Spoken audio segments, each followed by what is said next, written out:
বুঝছেন, টাকার টাকা অনেকটা আছে, এই জন্য তারা করছে না। কিন্তু তারা চিন্তা করেন যে আমরা মানুষ, আমাদের আমাদের প্রয়োজন আছে, আমার কিন্তু প্রবলেম থাকতে পারে। অবশ্যই অবশ্যই। এই আওয়াজগুলো নয়েজ হচ্ছে হচ্ছে ডবল হচ্ছে কেন? মনে হয় ডবল হচ্ছে কেন? নেটওয়ার্ক প্রবলেম হতে পারে। আহ, আহ, তো বুঝতে হবে যে একটা মানুষ যে প্রত্যেকদিন সাথে টাকা নেয়, প্রত্যেক মানুষের প্রতিদিন টাকা থাকে না। হ্যাঁ, টাকা থাকে, প্রতিদিন রিচার্জ করতে পারে। না, কিন্তু কিছু কিছু পার্সন আছে এগুলো বুঝতে চায় না যে না, এগুলো কেন বুঝবে করবো না, কিভাবে? তারা তো সবার আসছে হচ্ছে। এখানে, এই যে দেখেন, তারা আসছে মোটা অঙ্কের রিসিভিং হবে, 2-1 মাস লাইভ করবে চলে যাবে, এর জন্য এখানে আসে। এখন যারা মনে করেন যে না, হুম। আপনার এখানে আসছে সাপোর্ট হইলে হবে, না হইলে নাই, ওটা কোনো প্রবলেম নেই, বাট সাপোর্টের জন্যই তো মূলত আসা। তো যারা মনে করে যে না আমি এখানে থাকবো, আমার সবার সাথে ভালো সুসম্পর্ক রাখতে হবে, প্লাস আর্নিংও করতে হবে, তাহলে তারা নিজেকে, যে আমরা তো হুম। কম বেশি সবাই লোভী, লোভী দেখে আসছি, তো আমরা যে একেবারে এত লোভী সেটা মানুষকে বুঝায় দিতে হবে, এটা তো নিজেকে ছোট করা, তাই না? একদম। হ্যাঁ, আপনি নিজেকে তো আমার ছোট মনের করে কথা কিছু বললেন। করা উচিত না। আমি যদি ভালোভাবে লাইফ করি, আমাকে যদি কারো ভালো লাগে, সে এমনিই সাপোর্ট করবে। আমাকে যদি সাপোর্ট করতে না পারে, তার হুম। মানে এই না যে তাকে আমি বলবো সাপোর্ট কেন করো না। আমার 2-1 দিন দেখবো, তারপর জিজ্ঞেস করব। প্রবলেম থাকতে পারে না মানুষের, মানুষের তো কাছে তো সব সময় থাকে না, এটা বুঝতে হবে। আবার যখন থাকে তারা এমনি এসে দিয়ে যায়। হ্যাঁ, সেটাই তো। তার হচ্ছে যে অফিসিয়াল পিকেতে আমি সানামকে কখনো হারতে দিই নাই, হ্যাঁ, সালামকে তো আমার জানা মতে। রুমেল নামের একটা ছেলে অনেক সাপোর্ট করতো, টপার মেবি। হ্যাঁ, টপার কিন্তু আমি ছিলাম আগে। আগে আমি ছিলাম, দেন হচ্ছে আবার চেঞ্জ হয়ে গেছে। আমি যখন মাঝখানে আসিনি, অফলাইনে ছিলাম, সে আবার দেখলাম থাকে না। একটা একটা সেন্টার, একটা কথা হচ্ছে যে কারোর জন্য কারো শূন্যস্থান কখনো খালি থাকে না।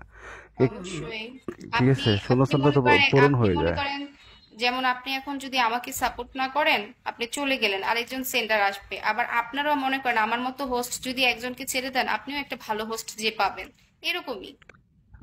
পাবে, সেটা তো বললো, গড়ির খেটা তো চলতেই থাকবে, কিন্তু এটা বন্ধ হবে না। আপনার যদি শুনুন। ওয়ালেটে ডায়মন্ড থাকে, আমার মতো হোস্টের অভাব নাই বিগতে। এক্স্যাক্টলি, এক্স্যাক্টলি, একদম একদম একদম। আমরা কি তো- বলেন, আমরা হচ্ছে না, এখানে। এটা না, সবকিছু আমি বলি, সবকিছু কিন্তু হচ্ছে টাকা দিয়ে কিন্তু মানুষকে বিবেচনা করা যায় না। এটা যারা টাকার জন্য এখানে আসছে, উম, তারা টাকা দিয়ে বিবেচনা করবে। আর যারা মনে করেন যে সেটাই। বুঝে যে না, আমি এখানে আর্নিং করতে আসছি দেখে যে আমাকে নিজের কাছে নিজেকে একদম ছোট করে তুলতে হবে, এগুলো তো ছোট লোকদেরই কাজ, তাই না? যে আমি আর্নিং করতে আসছি ভালো কথা, কিন্তু আমি যে মানুষকে বোঝাবো যে আমি এখানে আর্নিং এর লোভেই আসছি, তো নিজেকে ছোট করলাম না মানুষের কাছে? সেটাই। এরকম আপনার মতো করে কয়জনে বুঝাবে বিগতে? আমি আপনার যদি মতো করে আমি কয়জনে আমি বুঝাবে? হচ্ছে গিয়ে আমার মতো, আমাকে যে ভুল বুঝে বুঝুক, আমি তাকে কখনো বোঝাতে যাব না আমি সলিড। আমি যদি আমার জায়গায় ভালো থাকি, আমি অ্যাটলিস্ট নিজেকে বলতে পারবো যে আমি ঠিক আছি, ভালো আছি, ফ্রেশ আছি। যেমন আমি এখানে কিন্তু প্রায় 10 মাস হয়েছে লাইভ করি, দেখেন আমার রিসিভিং এখনো 2 লাখ হয় নাই। আমি যদি খারাপ হতাম, আমি দেখতে শুনতে ভালো, তাইলে কি আমার রিসিভিং 10 লাখ ছাড়াই যেত না? কিন্তু কি দরকার বলেন, নিজেকে মানুষের কাছে খারাপ বানিয়ে, নিজেরকে অসম্মান বানিয়ে, এই যে একটু কয়েক, আমি যদি এখানে টাকা পাবো ঠিক আছে, আমার আর্নিং ভালো হলে টাকা অবশ্যই হবে, কিন্তু আমার কি সম্মানটা পাবো? সবাই যে ভালোবাসে সম্মান করে সেটা কি পাবো? চলে যাওয়ার পরও আমাকে খারাপ ভাবেই দেখবে, হুম, হুম।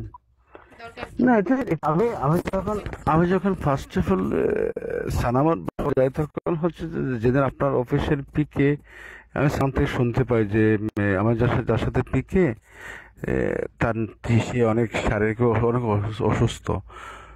তো আমি বলছি কে সে, যখন আমি যখন আইডি ভিজিট করে আপনাদের, তখন কিন্তু আমি আপনাকে চিনতাম না।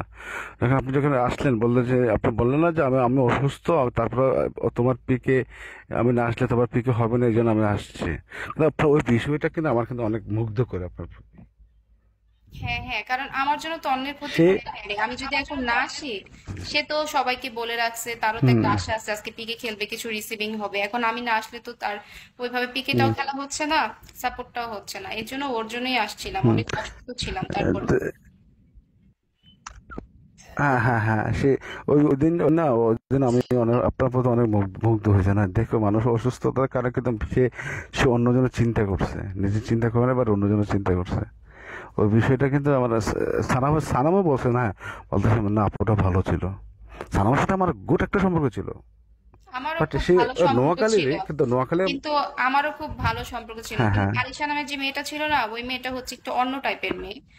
তো হ্যাঁ আমাদের আমাদের দুজনের সম্পর্কের মধ্যে যখন আলিশা এন্ট্রি করার পরে আলিশার কারণে হচ্ছে সানামের সাথে আমার এত দূরত্ব চলে আসছে আলিশা কি বলছে জানেন সানামকে আমি আলিশার সাথে যখন সানাম আমাকে পরিচয় করেছে পরিচয় করার পরে তার সাথে যখন আমার তাকেও কিন্তু আলিশাকে আমি টুকটাক সেন্ডিং করছিলাম প্রায় 1000-1500 এরকম সেন্ডিং করছিল যখন সানামের ফ্রেন্ড বলছে দেন এই জন্য আমি সেন্ডিং টু করছি তো সে আমাকে হাই হলে দেয় মেসেজ করে আমি মেসেজ সেগুলো আমার এই ইনবক্সের মেসেজগুলো সানামকে দেয় কতটুকু কত লেভেলের ছোট লোক হলে সে এই মেসেজগুলো দিতে পারে এখানকার মেয়েরা, শোনেন আমি আপনাকে সে বলি, কি এখানকার মেয়েরা সে আপনি কি বলে জানো সে একটাও ভালো না।